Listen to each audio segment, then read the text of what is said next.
5 personnes, il y a Alliance, il y a Fleuve Congo, il y a Corneille Nanga, bazali condamné na peine capitale après procès au esalemaki na cour militaire mokolo ya lobby nandolo verdict ekoyaki sima ya masolo na bango. Constant Mutamba, ministre ya justice, asengi ete akolandela masolo wana eleka bien ba exécuter peine na bango pe Corneille Nanga oyo azali ya kokima na bato na ye mususu ba lancer bongo mandat d'arrêt international. Délice Sanga ba propos na ye au cours d'une émission na Europe et bibongo ko prêter confusion pambate asili ko expliquer à peu près 40 dispositions oyo parti na ye ba senga ki ete ba changer na kati ya constitution. Finalement ezali ko yebana te azali pour ou contre révision en constitution. Extrait yango bokotala yango na édition ya mokolo ya commune ya Bandalunga bazali ko fêter 69 ans na bango ba festivité efungwama ki mokolo ya lobi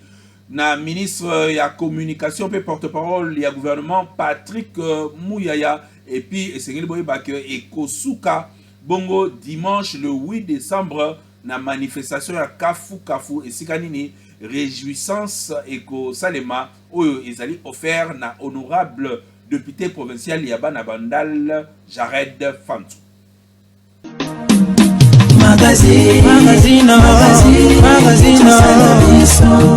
L'Assemblée nationale, commission ad hoc sur insalubrité et construction anarchique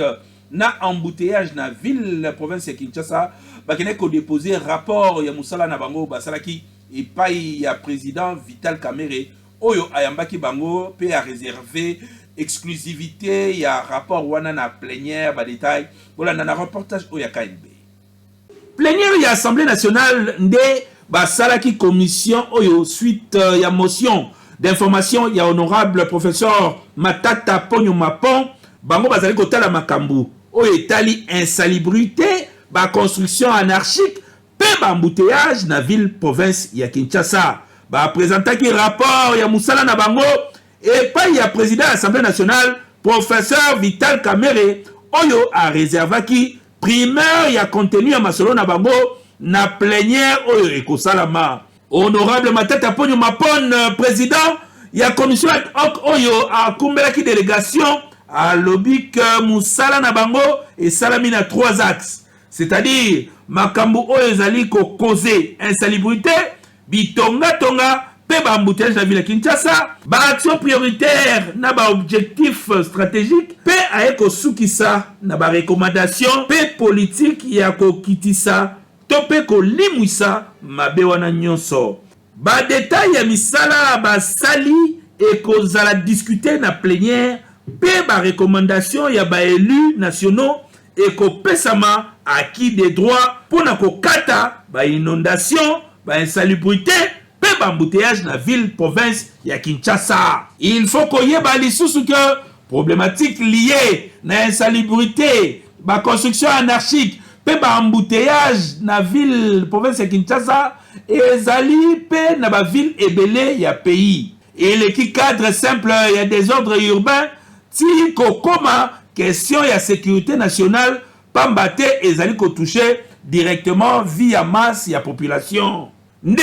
makambu oyo ezali ko senga ba action urgente intégrée pe multisectorielle au plus haut niveau ya ba autorité politique.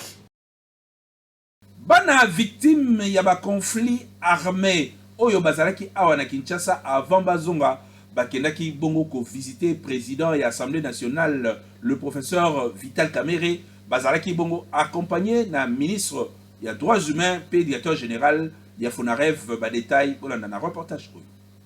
Avant bazonga na ba province na bango bana oyo bazali ba victime ya ba déplacés ya ba conflit armé vivant na ba camp aux alentours ya Goma bayaki mercredi 4 décembre oyo kokutana na numéro 1 ya Assemblée nationale le professeur Vital Kamerhe pona ko informer na présence na bango awa na Kinshasa pe ko rendre ye compte ya situation ya vie na bango oyo bazali ko vivre kuna en rapport na ba conflit oyo ezali na est ya République démocratique du Congo. Ministre ya droits humains Chantal Chabou Mwavita oyo azalaki pembeni ya directeur général ya Fonarev pour accompagner bana et pas ya président ya Assemblée nationale a présenté situation générale ya bana oyo bakima ba affrontements armés na bamboka na bango depuis 2 ans. Pe bazali ko vivre na ba conditions ya mabe na Goma na territoire ya Nyiragongo. Nde ba pesi memorandum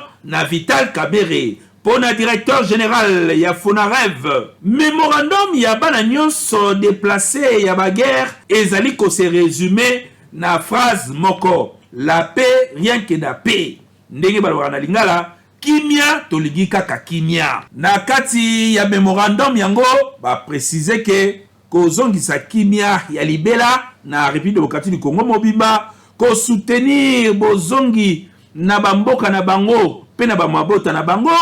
ko assurer sécurité ba congolais oyo bazali ko vivre na ba région affectée pe ko investir na bien-être ya ba victime, c'est-à-dire bana batanga bakola malamu. Speaker ya chambre basse ya parlement professeur Vital Kamerhe oyo azali ko maîtriser très bien question ya est ya République démocratique du Congo a compatir makasi na mawa oyo bana oyo bazali ko vivre lokola papa malamu alobi akolandela yango comme président de l'Assemblée nationale situation na bango de très près, tout en félicitant le ministre des droits humains pe directeur général ya Fonarev. Vital Kamerhe alobi situation oyo ezali ko préoccupé na mutema pe ezali ko tutaye makasi lokola parent azangaki ko pesa bana oyo chwekete question ya ko pesa bango lisusu force ba garder espoir na vie pamba te espoir esengeli ezala pour na avenir na bango ezala malamu plus tard bakoma pe batu. Briefing ya presse, ba membre ya gouvernement, ministre d'État, ministre environnement Eve Bazaïba, ministre ya santé publique Samuel Roger Kamba, pe ministre ya communication pe média Patrick Mouya Yakatembwe Bazaki en face ya ba journaliste jeudi soir ba détail bolanda na reportage oyo. Grippe moko mystérieux et sali plus de 30 morts na Kwango. L'État congolais azali nanu ko maîtriser yango te ba centre de santé à Panzi Mususu ba annoncé kutu 44 morts supplémentaires, 276 centres de santé déjà construits na cadre ya PDL 145 territoires, investissement ya gouvernement ya 870 millions de dollars na projet 1 million d'arbres horizon 2023, ba vendeurs illégaux pe ba acheteurs ya mabele na domaine ya Nsele na Kinshasa ba kebi sami Peli kambu oyo etali changement ya constitution ou révision nde ba sujet oyo ezongaki mingi na ba échange ya ba question réponse entre presse nationale et internationale na ministre d'État, ministre d'environnement Eve Bazaïba, ministre ya santé publique Samuel Roger Kamba na ministre ya communication et médias porte-parole ya gouvernement Patrick Mouya Yakatembwe au cours ya briefing au Salemaki jeudi 5 décembre en direct ya télévision nationale. Basé essentiellement sur mission ya itinérance oyo président de la République chef de l'État Félix Antoine Tshisekedi Tshilombo Aouti Kosala na Kalemi ici Ropé Bouta. Côté ya santé, ministre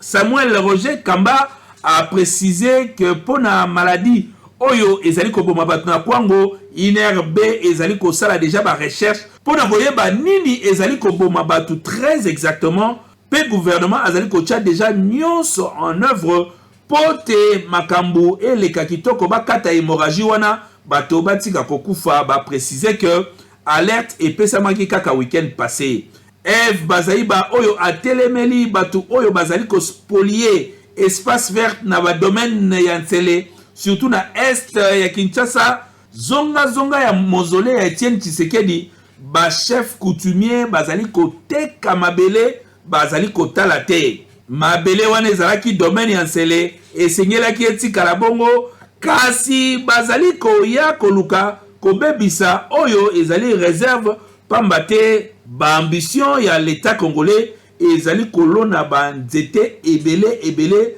pona koyeba bongo ko répondre na ba besoin ya environnement. Pona crédit carbone RDC ezali pays solution pe stratégique incontestable na monde. ba pays ebele ezali na ba leçon ya kozwa na RDC pe ya ko s'inspirer par rapport ya expérience oyo République démocratique du Congo est démontré na masolo ya environnement ndenge F Bazaiba ministre d'État pe ministre environnement azali ko préciser devant ba journaliste.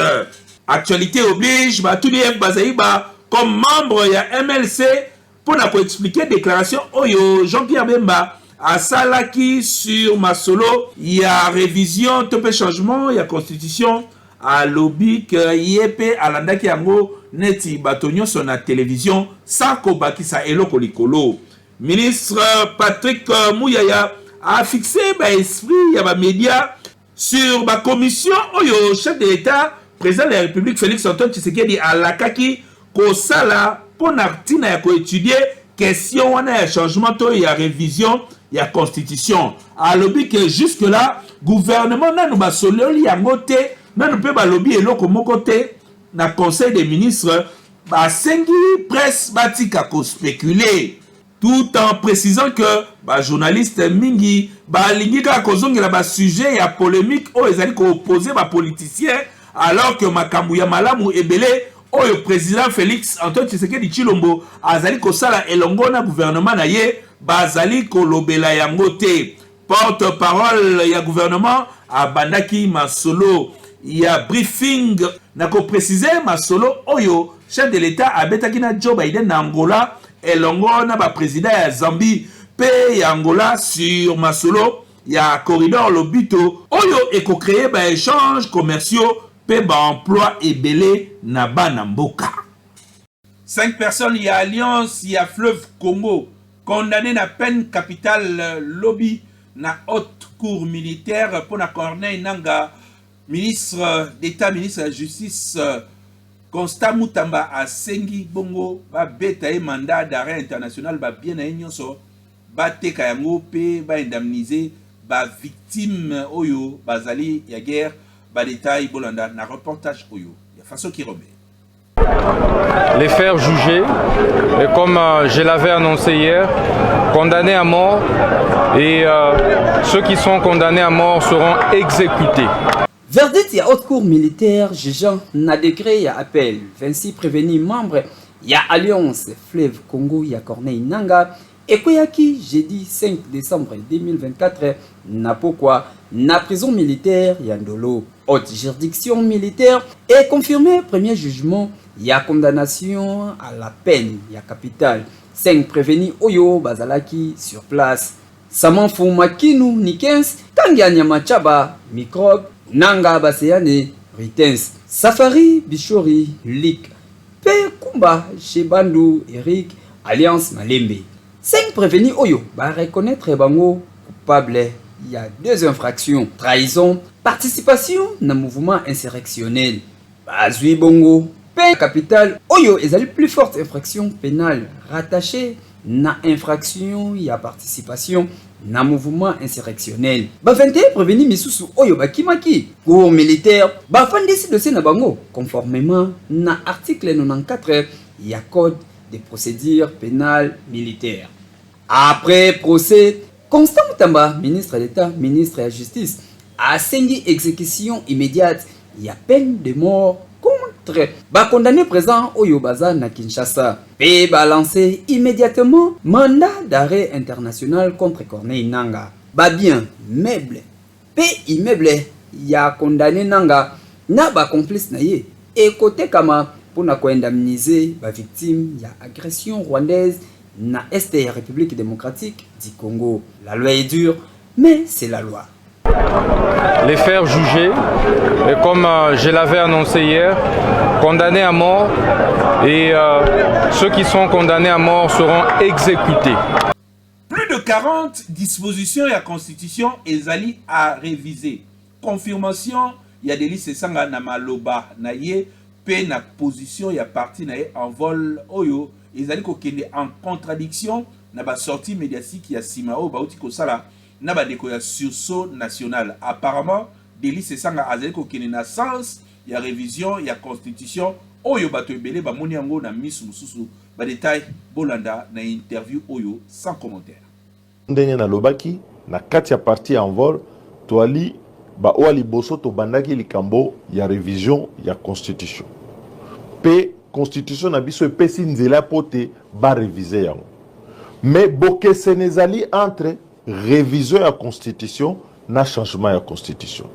révision ya constitution elingi koloba nini elingi oloba te na kati na constitution ekokoza na mambi mibale misato mine oyo olobi ete bochange yango bobongola yango neti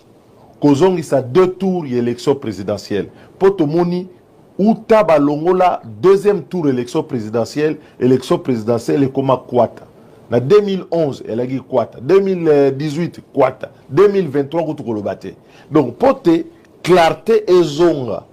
na choix ya bakongolais balingi kopona président na bango oyo azali na pouvoir mingi wakokamba mboka esengeli tozongisa 2 tours élection présidentielle et osenga te to réviser constitution ya mibale soko tali na kati ya constitution na biso nde na explikaki bamakambo mosusu neti ndenge tosalaka gouvernement na boyo kota ba technique belé mais c'est-à-dire que au lieu que ba politique balekisa tango mingi ya kosololaka tokosala gouvernement te parce que ministre moto songolo alingi kaka ministère ya développement rural mosusu alingi nde ministère ya finance o alingi boy masolo wana nyonso esila ezala te soki tosali maponami gouvernement ba nommé premier ministre ba nommé na gouvernement na ye soka komi devant assemblée nationale a présenter programme na ye soki moto aza d'accord te asali censure basali censure soki censure réalité bango bakosala mosala na bango tala likambo mosusu na assemblée nationale pe na sénat soki sénat ekoti en fonction il faut pas banana nous kosala règlement intérieur mais ce qu'on tali règlement intérieur wana il y a 2006 il y a 2011 il y a 2017 na il y a siko omona boke senezali penza moke ya on a le biboye il faut tocha yango et comme ba loi organique de telle sorte que soit aussi si ma ponami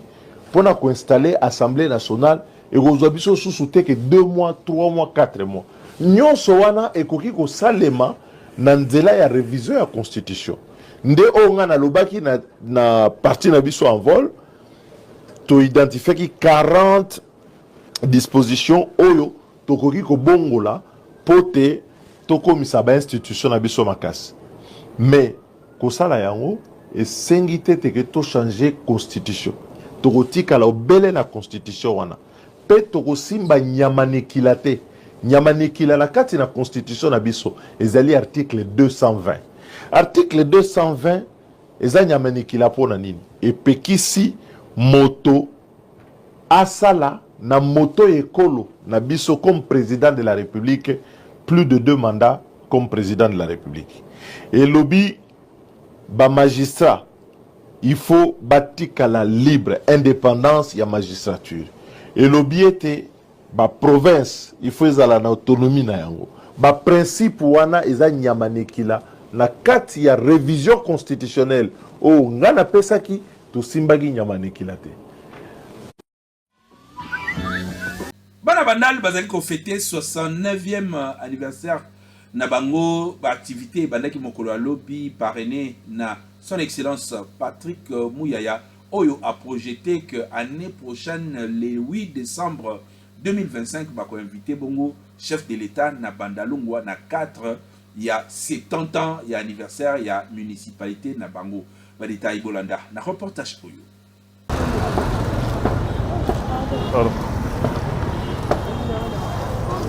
Ministre de la Communication et Médias, porte-parole du gouvernement national, Patrick Mouyaya Katembwe a lancé officiellement l'activité commémorative. Il y a 69e anniversaire. Il y a commune, il y a Bandalungwa, jeudi 5 décembre, Oyo, na salle polyvalente. Il y a paroisse Saint-Michel, na Kinshasa, Bandalungwa. Événement parrainé, na la voie autorisée. Il y a gouvernement souminois. Oyo esangisaki ba couche sociale nyonso ya bandal ba éviter ba ki ebele lokola honorable député national Eric Chikuma, vice-gouverneur de la ville province de Kinshasa Edi Iyeli Molangi, premier vice-président de l'Assemblée provinciale de Kinshasa, accompagné na ba député provinciaux Moussousou, pe ministre provincial ya budget, plan emploi tourisme Jésus Noël Cheke. Tango azui maloba oyo bana funa babengaka affectueusement azalazala, ministre Patrick Mouyaya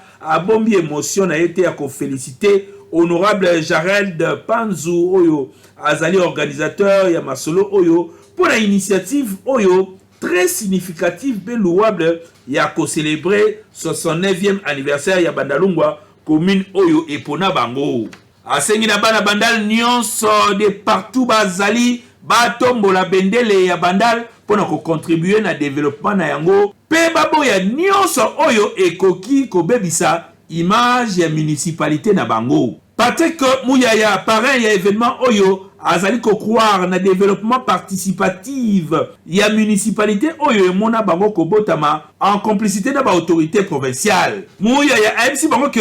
aouti na mission ya tournée monene na intérieur ya pays na président de la République na mboka moko mutowa na Tanganyika à 20 km ya ville ya Académie. Tango bakomaki wana président de la République ayambamaki na bourgmestre pour na ko inaugurer centre de santé moko na cadre ya 145 territoires oyo eyaki ko résoudre problème il y a plus de 13 000 personnes oyo ba vivaka wana na Kinshasa. Ba commune ezali lokola ba territoire, ba députés provinciaux, ba bourgmestre, ba conseillers municipaux, bazali lokola ba première réponse ya l'état. Pour na excellence Patrick Mouyaya, changement de narrative oyo ba congolais ba lingi komona na RDC et sengeli e banda à partir ya ba commune pepo e banda balamu bato sengeli bazala lisanga basanga na kitoko pona buzoba te kasi pona bomayele ya développement. Donc ba tête pensante nyonso ya Bandalungwa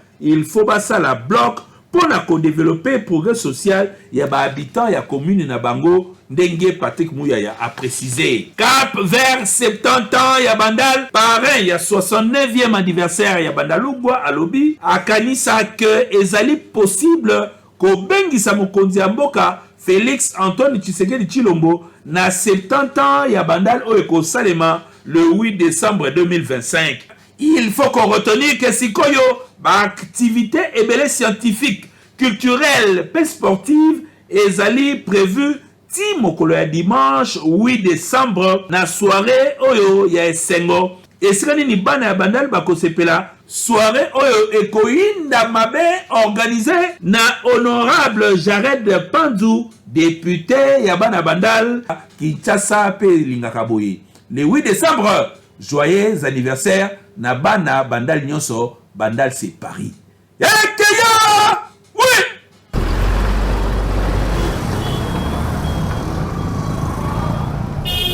Beltexco Mosungi ya Mabota na Kinshasa azali ko continuer ko servir bana ya Kinshasa avec impact toujours na idéologie. Beltexco a une fois de plus kotalisa bandeko nyonso oyo ba client nyonso balinga kolia saucisse balinga koteka saucisse pour tes pas bénéfice belé saucisse à Beltexco ebima déjà comment on Texas saucisse ezali saucisse kitoko oyo ezali na 6 saucisses na kati ko kalinga ngo na maki ko kalinga ngo na sardine o diamant to apollo to ko liango ya pamba ndinga awa na tuna lipa na o ozali kolia na sengo au déjeuner pe au komi na santé kitoko yum non meti pâté de bœuf à Beltexco to abengi Dallas occasion pesa milio ya koliango ya kosomba ngo ya koteka ngo pote Dallas pâté de bœuf eza kitoko makati surtout ba maman nyonso mapa en tout cas to sengi bino bosayela ka yango eza na ba bénéfice ebele ozali kocha couillère moko oteki lipa na yo couillère moko oteki kiyandi pa bandeko nyonso bazali ya kosepela pote yango ezali ngombe na ngombe misuni na misuni mokuwa ezate mafuta ezate eza na saveur ya kitoko ya ngombe oyo uti mboka Brésil. Tala particularité ya Dallas pâté de bœuf Beltexco abimisi eza na marché kilikili okuti yango koleka yango te. Femme mariée azali na basim mibale numéro moko mobali ayebite mabe to malamu question et préoccupé biso makasi na cadre ya KNB News ba détail bolanda na reportage oyo ya faso kirombe na miti mafuta.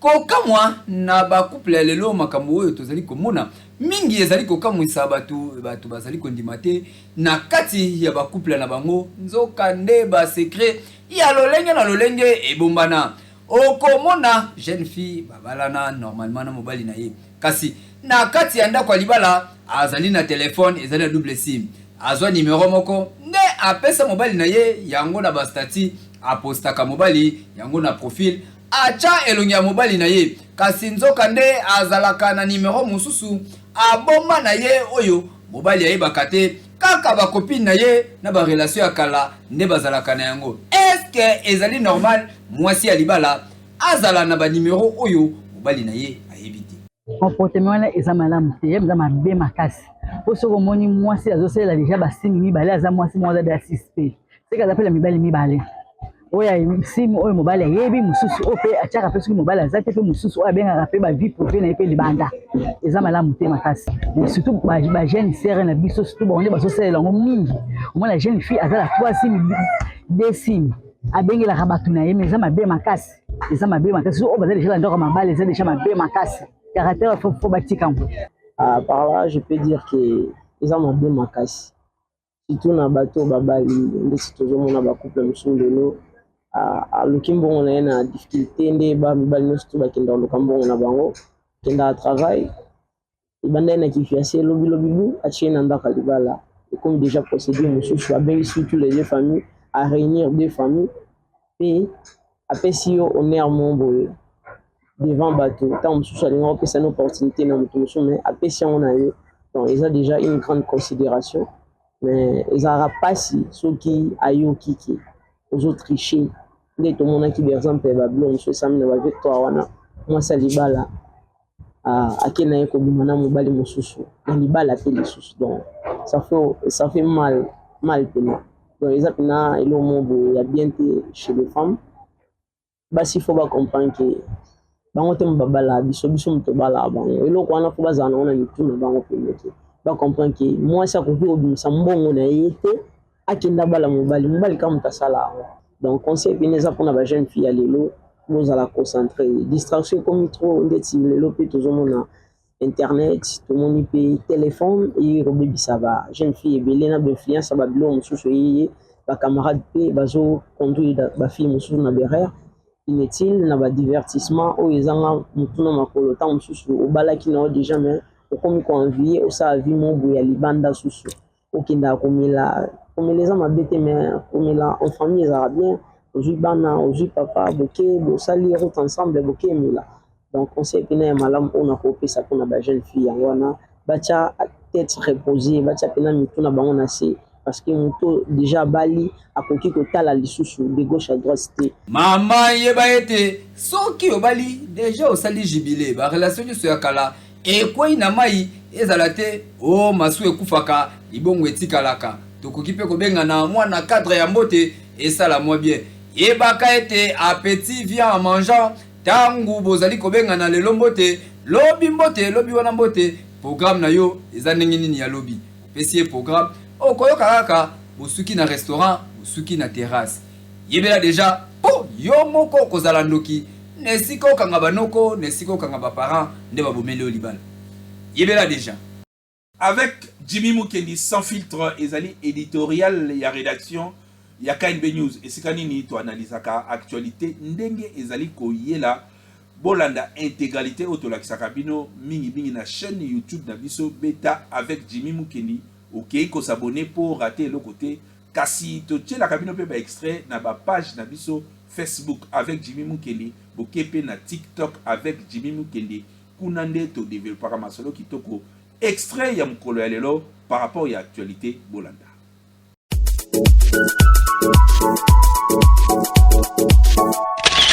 Jean-Pierre Bemba, au cours d'une émission, a précisé à lobby que Makambu, il y a changement de la constitution et zali constitutionnalité.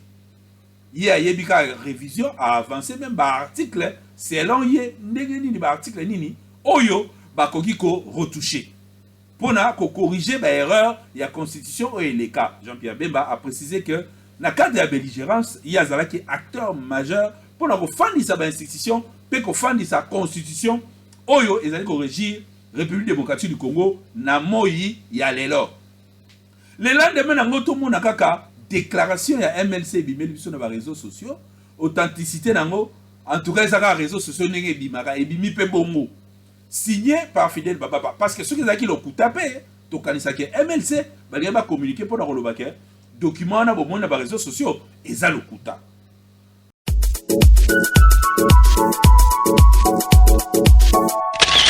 Tokomi la suka ya KNB News oyo nazalaki na plaisir ya ko présenter bino mokolo lelo actualité ezali ko continuer na ba page na biso, c'est-à-dire na page Facebook KNB News, na page TikTok KNB News, et surtout na chaîne YouTube na biso bokene ko s'abonner ebele kuna na KNB News et sikanini ba actualité télémakate kuna actualité ezalaka en continu yango na tozali na plaisir toujours ya ko servir bino parce que vous allez continuer pe ko perception confiance awa ba professionnel de batoni awa bazali ko sala musala pona intérêt ya population pe pote bino boyeba ba information ya solo ba fake news te ba mankionate ba peu prise te kasi ba information ya bio oyo euti na ba source ya solo nde to monani mikolo mizali koya magazine